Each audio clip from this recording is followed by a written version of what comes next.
Hello, I'm Kendall Kulper, and I'll be reading from my new book, A Starlet's Secret to a Sensational Afterlife. Chapter 1, Henrietta. Chicago, 1934. Funny thing, when you drop a bomb, there is a moment of absolute silence before the explosion. I witnessed it myself, a space all of 3 seconds long, during which every one of my family members stopped what they were doing to stare at me with identical expressions of, "Excuse me?" Unsurprisingly, my oldest sister was the first to collect herself. Ruby's fork dropped with a clatter as she pinned me with a stare so fierce I half expected to find my rear permanently glued to the seat. Absolutely not. Absolutely not. That seemed to set everyone else off too. Papa: "Did you say Hollywood?" Mama: "But darling, that's in California." Jenny: No comment. But she did roll her eyes and go back to her book, which for her was a State of the Union address. "It's ridiculous." Ruby again, opining, but luckily her opinion didn't matter. "Hollywood is 2,000 miles away." I gave her a toothy smile. Exactly. "That's where they make the pictures, don't they?" my mother asked from the end of the table, her voice as usual all airy dreams and perfume. "What will you do there?" "Make the pictures." "Have you thought this through, Henrietta?" Papa asked. He took off his glasses and cleaned them meticulously on his handkerchief, his tell for when one of his daughters was worrying him. Poor Papa. He'd had spotless glasses for a decade now. "Of course I have," I said, just as Ruby answered, "Of course she hasn't." We snarled at each other for half a second, then we each got to work. "Mama, it's just the most magical place. Can't you imagine me up on the screen?" "Well, you know, dear, all my life people told me I should be an actress, and you've always favored—" "Dirty, mean, unfriendly. Papa, the whole city's paved with bad intentions and the dreams of girls like Henny. If she goes, she'll be back here in 3 months, her savings gone, and that's if we're lucky." Normally, I loved Ruby. I even liked her, even at her most annoyingly Mother Grizzly Bear. Or rather, I liked her better than my twin, Genevieve, who sat opposite me with her nose so deeply buried in a book, it was a wonder she didn't fall in. She'd realized my plan to abandon Chicago for sunny Hollywood had nothing to do with her, and promptly ignored the rest of the conversation. I could have set the table on fire, and she'd only notice when it got too smoky to read. Papa cleared his throat, and we all settled down like good little hens. His grand judgments were rare enough these days to warrant our full attention. "Henrietta," he said in his thoughtful, lawyerly voice, "please explain yourself." Please explain yourself. I was going to have those words engraved on my tombstone. My entire childhood it was, "Henrietta, are you climbing up the outside of the house? Please explain yourself." And, "I saw you get out of that young man's car. Please explain yourself." And, "Who used up all my rouge? Henrietta, explain yourself." So I'd had plenty of practice. My hands folded neatly in front of me, I regarded the jury. Papa, Mama, Ruby, degenerate. Genevieve looked over the edge of the book with narrowed eyes. "I've decided to go to Hollywood and try to make it in the movies." "You can't, Henny, you can't." Ruby crossed her arms. "Where are you going to get the money?" "I have money. Enough for 3 months' room and board at the Hollywood Studio Club, a clean and wholesome boarding house for clean and wholesome girls." Genevieve, who shared a bedroom with me and had witnessed me using our fire escape to great personal advantage over the last few years, snorted a laugh but said nothing, probably because she still wanted to live. "Wait a sec, I just read—" Ruby jumped up from her chair and popped back into the dining room a moment later, the sail of an open newspaper crinkling around her. "Look at this. Parents plead for information about missing girl. Miss Irma Van Pelt of Evanston, Illinois, left for Hollywood to become an actress a year ago. Now she's missing. Mama, that could be Henny." In spite of the stab of pity I felt for Miss Irma Van Pelt, I considered this a low blow from Ruby. She knew that young girls could find danger down sunny side streets in small towns just as easily as in a place like Hollywood. I hardly gave the article a glance before snatching the paper out of Ruby's hand. "Probably ran off with some millionaire European magnate," I said, folding it up and tossing it into a corner. "Anyway, it said she had a hard time finding any work, and I won't have to worry about that." Ruby crossed her arms. "Oh, really? I can't imagine the studios let just anyone in off the street." I sat up straighter. "You are looking at the winner of the Woodbury Facial Soap Citywide Beauty Contest. Prize? One-way ticket to Hollywood and a bona fide screen test." Ruby went white as I reached into my pocket and pulled out my trump card. The ticket, a folded-up certificate, and a letter of congratulations from the president of Woodbury Facial Soap, instructing me when and where to go for my screen test.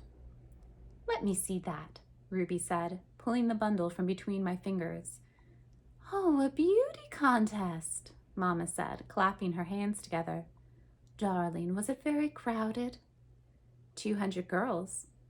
It was actually closer to 20, but my family didn't need to know that. "Did they climb out of Lake Michigan?" Genevieve asked, and I flicked a pea at her. "How do you know this isn't a con?" Ruby asked, peering down at the letter in search of fine print, which was practically her job, busy as she was these days trying to break barriers and become some fine, sword-swinging lady lawyer. She had a few more months of school before her professors unleashed her on an unwitting public, and then everybody better watch out. I was actually quite proud of her, when she wasn't swinging that sword of justice in my direction. "I'm going to call this Mr. Woodbury." She got up from the table right then, although it was Sunday night, and I doubted even hard-working people at the Woodbury Facial Soap Company would be in the office. "A beauty contest?" Papa's face screwed up in a frown, and he removed his spectacles for another thorough cleaning. "No answer," Ruby called from the hallway. She appeared a minute later in the doorway, hands on her hips. "What happens if you get out there and the whole thing was just some publicity stunt so Mr. Woodbury can sell a few more bars of soap? Have any of these past winners ever gone on to anything?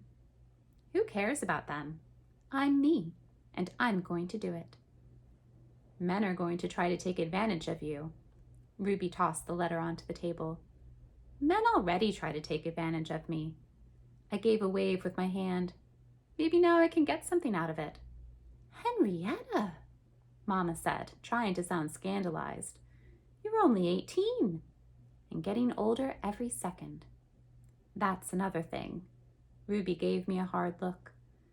"You look cute now with your blonde hair and blue eyes and rosy cheeks, but pretty soon you'll turn 30 years old and no one will hire you again."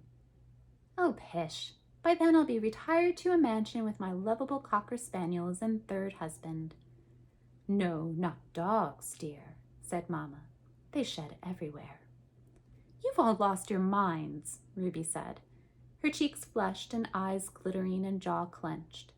She had her hands and fists at her side, but she took a deep breath and looked me in the eyes. "Henny, Hollywood is nothing but a fantasy, and you are too smart to chase fame and glamour. What on earth do you want to do with any of it?" She said it like the words tasted bad, like she couldn't imagine anyone wanting to muck around in all that filth, and it was the first time I felt a flash of real anger. She didn't get it. My sweet sister, my brilliant sister, 6 years older, who'd had her wild flapper years, her years of parties and Gold Coast mansions and drinking bathtub booze and sneaking off to the back seats of expensive cars. That was gone now. Ruby's friends thought they were building towers made out of dreams, and in the end, that was exactly what they were. Nothing concrete or real or solid. Skyscrapers of champagne flutes and feathers. By the time it was my turn for that delicious gin-soaked black silk, long pearls, sweaty curls debauchery, the party'd ended and the bill came due.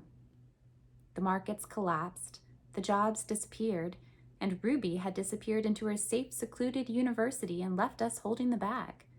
Left me holding the bag, thank you very much, What with Papa growing frailer and Mama absolutely hopeless and Genevieve as ungrateful as the cat.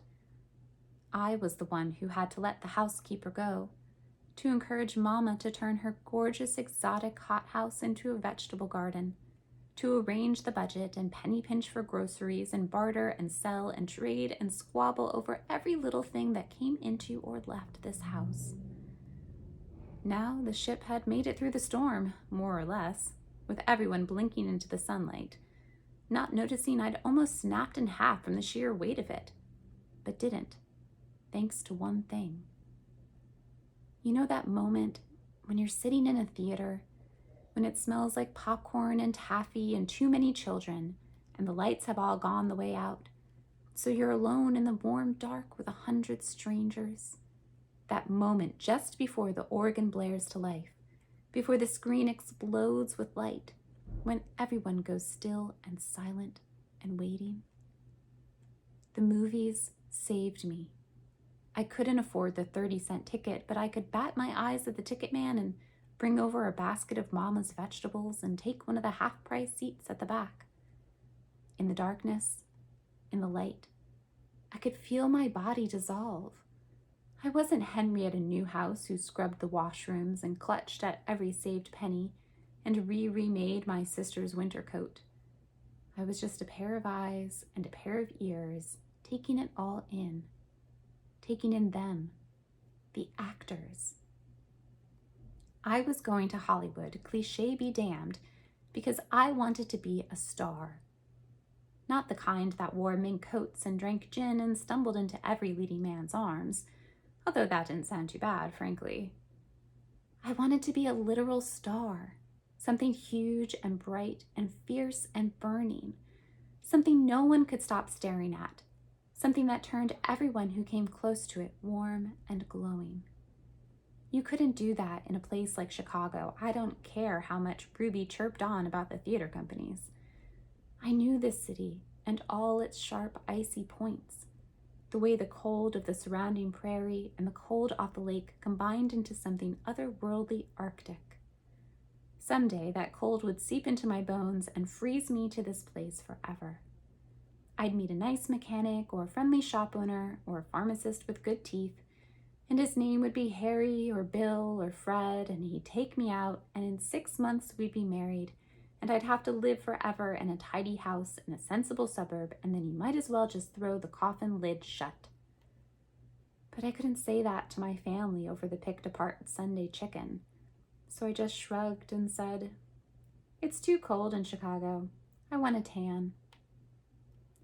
Ruby stared at me. She stared for so long I thought she might not be breathing, and then she let out a deep sigh. "What will you do if you fail?" I had an answer to that, too. "I'll come back." I felt the sting of the words, but kept on marching.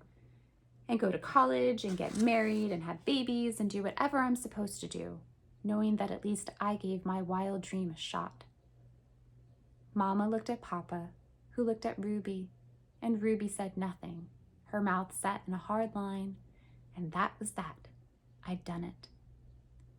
"When can we move your bed out of my room?" Jenny asked, and I threw another pea at her.